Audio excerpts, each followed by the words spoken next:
Hello everyone and welcome back to another video. If you just got your Fujifilm Instax Mini Evo or you're thinking about getting one, then this video is for you. I'll walk through everything you need to know to start using the camera. In the box, you'll find some paperwork, including the user manual, which is pretty important. We also have a few QR codes for the additional app. Now, the Instax Mini Evo does have its own app, but these QR codes are for a different app, which basically allows you to store all of your Instax photos in sort of like a digital photo album.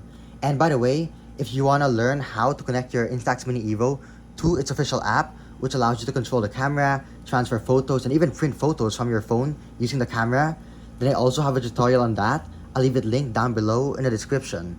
So this video is just for the basics on how to use the camera. Check out that separate video if you want to learn how to connect your phone to your camera.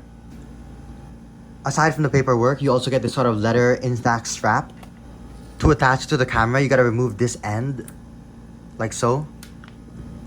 Then you wanna pull it through the hole over here. Now insert this piece that clips through here and then pull. That's how you attach the strap. So repeat this for the other side as well. Once that's done, you can now clip the strap back into place and you can rest your camera on your neck when you take photos. That way it's way more convenient. You also want to drop it as well. The next thing in the box is the charging cable. One end is USB-C and the other end is USB. Now you want to open this little flap at the bottom of your camera to charge it. You kind of need nails to do this. Okay, there we go. And you can plug in the USB-C end of the cable. So this other end would just go into a power adapter, which is not included in the box. Also, if you don't have a power adapter for this USB plug, you can also use any other USB-C cable, such as this one from Apple, since they actually do have a USB-C adapter for the other end. So you just plug this part into the camera. And that's the beauty of USB-C. It's a universal charging standard, so it doesn't really matter which cable you use. They will all work with the camera. Now, depending on where you purchase your camera, there are some bundles that do include a film pack with it. And I remember when I bought my camera, it did come with, I think, one box of film for free. Although if you ever do run low, then you need to buy film like this. So it's called Instax Mini Film. Make sure you buy the mini version, although you can buy whichever design you want. So aside from white, they have different styles of film and different types. And you can also look at the expiration date on the top. So it says used before 2027, which is still very far into the future.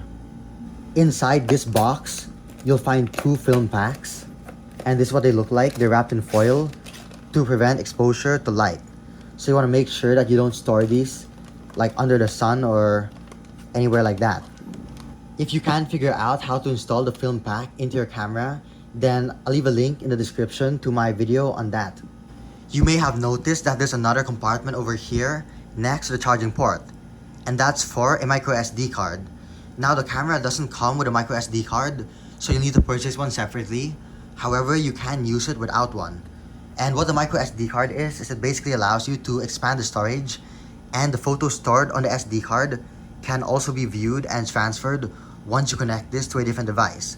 So for example, I can connect this micro SD card to an adapter and plug it into my iPad, which will allow me to view the photos and save them digitally. Now this SD card is actually very overkill. It's a SanDisk Ultra. You don't need to buy a very high capacity micro SD card, and I'll show you why in a bit. Now we're just gonna insert the micro SD card into the camera like this. You just wanna push it in. Maybe it's the other way around. Don't force it, otherwise you might damage it since they're very small. And then to remove it, you just wanna press on this and it will pop out. Very simple, right? If I look at the available shots that I can take with a camera, it's like 99,999. The number doesn't even go beyond that, which is why the SD card I have is super overkill. You don't need to buy an expensive card like me. Just stick to a standard card. The only reason I'm using this is because I already had the micro SD card in the first place, so I didn't purchase it just for this camera. Okay, I'm assuming you've already charged your camera, so now I'm gonna walk through the different controls, starting off with the front. At the bottom left, we have the power switch. So right now, it's set to the off position. You can rotate it like this, or like this, I mean, to turn it on. It will make a sound. then back to off. This is the lens at the center, obviously. You can also buy third-party lens covers, so it will kind of cover your lens to prevent damage. Although personally, I just put it inside a Ziploc bag or a pouch and then throw it into my bag. That's already good enough. Around the lens, we have the lens dial. It's basically this silver ring which you can rotate to choose a lens effect. Also makes a sound and physically rotates. At the top, we have this little mirror which is used for taking selfies. Next to that, there's a shutter button over here.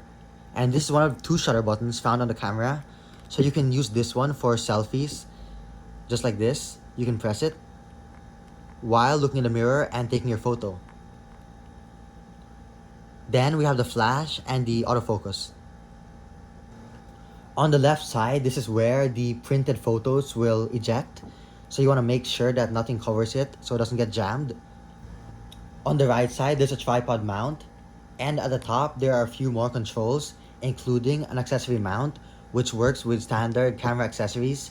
We also have this film dial. So similar to the lens dial I showed you earlier, you can rotate this one to change the film effects. This small circle over here is a reset button. So if you've selected film effects and lens effects, then you can tap on it to reset and restore or remove all the effects. This is the main shutter button. You can press on it to focus and press again to take the photo, similar to the one found at the front. They're basically the same. And we have our print lever in the corner over here. So you can print this, or you can pull it to print the photo, I mean. These buttons near the display are used for navigation, and they're pretty self-explanatory. We have this menu/OK, the back button, the playback button which takes you to your photos, and this plus which is used for various different functions.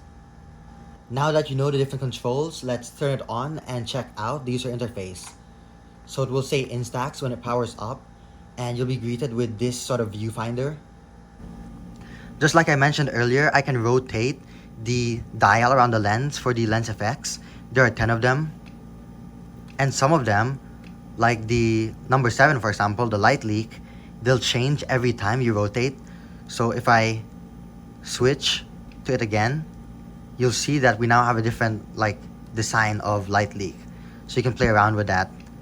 And there are 10 lens effects as well as 10 film effects, meaning you have a total of 100 combinations to play around with. So for the film effects, it's the other one over here. So we can rotate this and change the film effect. Those are some of the different ones. And that's all 10 lens effects and film effects, so you can play around with them. This is the retro. Now for example, if I want to return to the original, I can, or the original without remove all the effects, I can press on this reset button and it will go back to normal. That's what I meant, normal. Okay. This is our shutter button on the side, and we also have the one on the front. So I can slightly press it to focus and then fully press to take the photo. You can press on this plus button over here from the viewfinder, and it will allow you to set favorites, which are basically combinations of lens effects and film effects that you like. If you press right on this dial over here, you'll see a few different options, such as the flash. You can set forced flash, and then you also have the macro feature, the white balance, the exposure, and the self-timer. So we can adjust the exposure and bring it down, for example, since we have the forced flash. And now if we take the photo, it will give a different look with the flash. And there's our photo. If you tap on menu, you can access different settings. So for example, I turned on the date stamp, which will add the date to every photo that I take. Now to view all the photos, I can press on the playback icon, which is this one over here. And then it will show me the photo. And as you can see, I do have the date stamp at the bottom right. Since I have an SD card inside the camera, I can remove that card and connect it to a different device to transfer the photos. So you can basically use it as a digital camera. You don't necessarily have to print every photo. If you do want to print this photo, for example, or whichever photo you select, just pull on this lever and it will print. Now these photos were shot on the iPhone. They weren't shot on the camera, but they were printed using the camera. And again, you can do that by visiting my tutorial linked in the description on how to connect the camera to your phone. And this is a cool example of what you can do with your Instax photos. You can buy these clear like acrylic things that turn the photo into like a magnet. That way you can magnet it onto your fridge or a magnetic surface like a whiteboard or something. Now the Instax film is quite durable and is also water resistant, so you can stick it into your phone case or wallet. Although once it's developed, don't worry about it fading. But if the film isn't developed yet, like these ones over here, then be careful when taking them into airport scanners, since the X-ray machines may actually damage the film. And it doesn't mean you can't use the film, it just means that the film will be less vibrant when you print. Hopefully this video taught you how to use your camera. Again, there's more videos on my channel, such as how to transfer photos to your phone, how to connect it to your phone, how to import all the photos, also how to insert a film pack, and there will be more videos coming in the future. Feel free to leave a comment, question, or suggestion down below. I do try to answer all of them. However, it may take a while since there's been a lot recently. And please like and subscribe for more and help support the channel. So, thanks for watching.